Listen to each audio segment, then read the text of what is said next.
Hello Rebel and welcome back to my life. Holy crap, did last week suck. So it started innocently enough, well enough even, I would say. Monday was fine, Tuesday was fine. The first big goal of last week was to finish my read-through of Mystic, and we did it. We did it in the wee hours of Tuesday morning in a 5.5-hour work stint from 1 a.m. to 6:30 a.m. Then I slept for a long time, and then I started work on Weremage. The second big goal of last week was to finish the editing of that book. I got 1 hour of work done on Tuesday afternoon, and then I went to bed pretty early. You know, I'd stayed up most of the previous night. I figured I'd get a good night's rest and then I'd get up early on Wednesday morning and get right back to work. Now, on Tuesday, Megan got some dental work done. Very painful, so she went to bed early and I did all of the family stuff that night. I made dinner for the kids, I spent time with them that evening, you know, just the usual dad stuff. But the dental work was going to be fine, right? Because they were going to be in school the next day, right? So if Megan needed to rest and recuperate, that was totally okay. She could do that. Except that on Tuesday night, it started snowing, and it snowed hard. A lot more than this area has, basically ever seen before, according to everyone who we've talked to about it. That snow did two things to really badly screw us. First of all, it dumped hundreds of pounds of snow on a tree in our backyard, which then proceeded to fall and obliterate our back patio. That happened at 5:22 a.m., and it happened right outside our bedroom window, so that woke us up real quick. The second thing the snow did was that our kids' school closed for 2 days because the roads leading up to the school, which is on top of a mountain, were way too snowy and icy to drive safely. So now, any one of these things would have been a minor annoyance on their own, but all coming together and combined like that, it became somewhat disastrous. So the kids were home, and normally the kids being home wouldn't be so bad for my productivity because Megan would just take a day or two off and spend the time with them. And she'll take them out to do activities, which keeps the house nice and quiet, which helps me write tremendously. But Megan was recuperating from her dental work, so I had to take care of the kids for 2 days. Which is fine. I'm more than capable of doing that, and I like doing that. But we couldn't go out and play in the backyard because, you know, multi-ton tree laying on the house, and a crew wasn't able to come out and actually clear out the tree for a few days. And on Wednesday, I couldn't really take them out to do any other activities at all because Megan needed my help, what with the extreme pain. And then on Thursday, our car was dead. Apparently because one of the kids left a light on in the car that I failed to notice on Wednesday evening. And I thought we had jumper cables, but either we never did in the first place or they got lost somewhere from the move from Los Angeles to here, and it took a while to find a neighbor who had jumper cables that we could use, and yeah.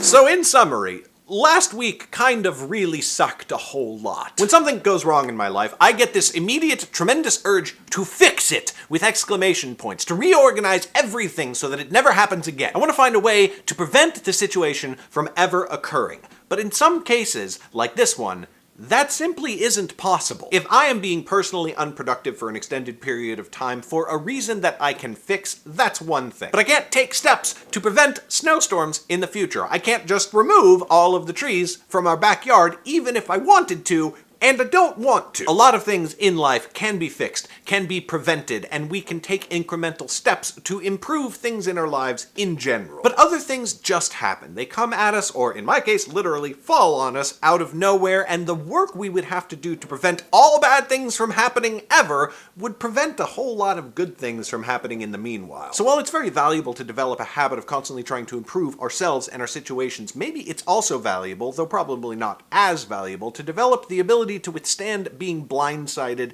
and to just let it happen and then pick up and carry on, keeping on as soon as we can. And on that note, today I would actually like to recommend my friend Liz, who is also a YouTuber who recently made a video called It Is What It Is, which is about this very thing. You should go and check her out. She is actually a very super cool person. Thank you so much, Rebel, for watching and for letting me complain about what is really a minor setback in the course of a very wonderful life, and I will see you on Friday. Bye!